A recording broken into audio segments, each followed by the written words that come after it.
The PowerWall.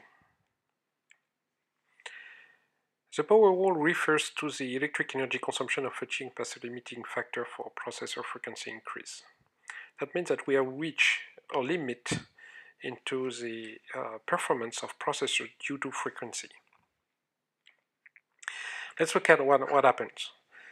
What happens is from 85 to 2000 something, the performance of processors were actually increasing by the increase of their frequency, meaning that from one generation to another one, you would get a processor with a higher frequency, and that would be transparent for applications that would run faster just thanks to this frequency.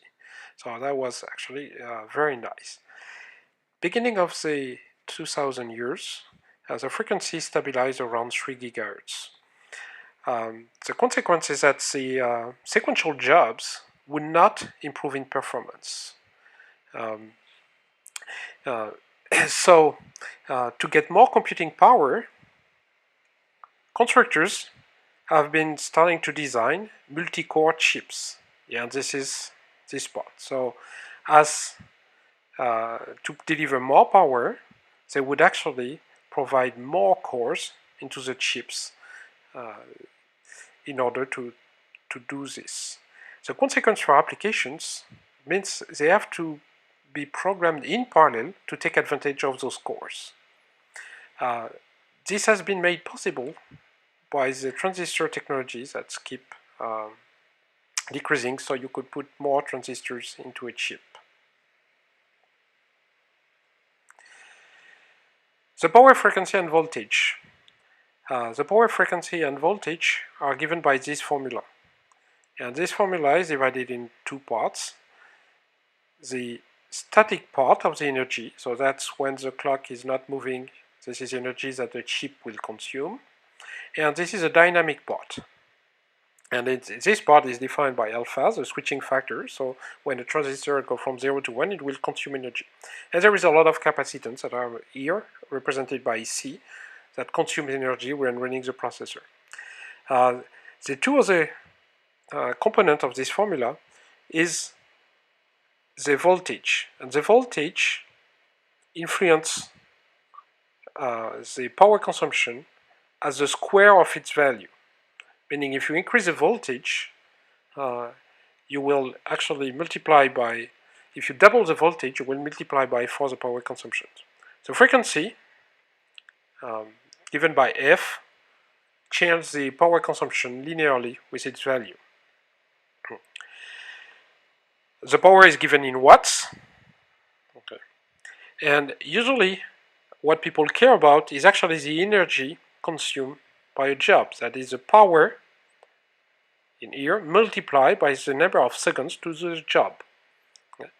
So depending on what you want, you might want little power consumed over a long period of time, or more power consumed but a faster response time, that is less seconds to do the job. The other values that is related to energy is the TDP. TDP is a worst case that when you run a chip, at the power consumption the chips will have. And this is what you need to design thermal solutions. That means what is the size of the fans, etc. Another metric that is used by industry is the average CPU power. In that case, you measure the power that is consumed when you run a collection of applications represented by benchmarks. TDP is higher than ACP, and mostly used by AMD to display the consumption of their chips.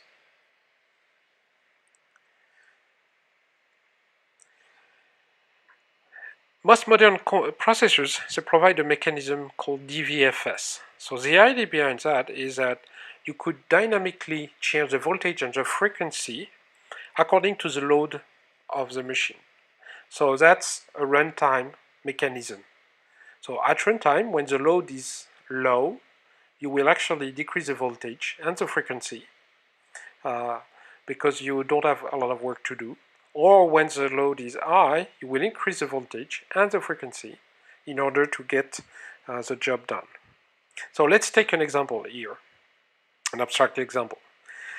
Assume I have a computing load in here that I can perform at voltage V1 with frequency F1 in T1 seconds. Assume that actually I don't need that result right away. I need it by a deadline D, that is twice 2 times T1. In that case, what I can do to save energy is to lower the voltage, that is I divide V1 by 2, then I divide F1 by 2, that gives me F2, my new frequency. But because I have divided my frequency by 2, my running time is multiplied by 2.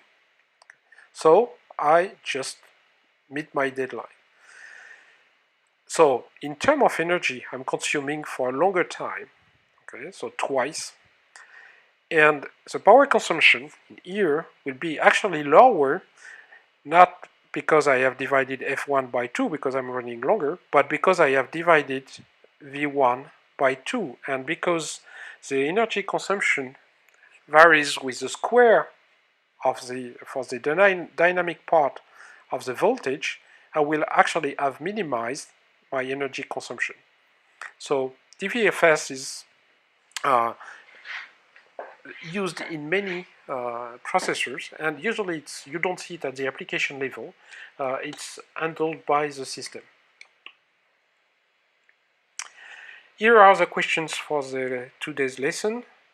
So what is the TDP of a workstation processor? Let's assume here it's an Intel Xeon at 3 GHz. What is the TDP of a phone processor? So that will be the Samsung Exynos 5 dual processor. And how do you compare those processors? What is the difference? How do you explain the difference? Also, we need to consider the relationship between voltage and frequency, and what are the latencies and the combinations that are allowed in real processors. That's question 4. And finally, just when we consider evolution of the technology, what do you consider that will evolve faster, so the static power or the dynamic power? Some reading you can do. Game Over or the Next Level is an IEEE computer article, and very interesting to understand the evolution of the power. This is the end, and see you in class.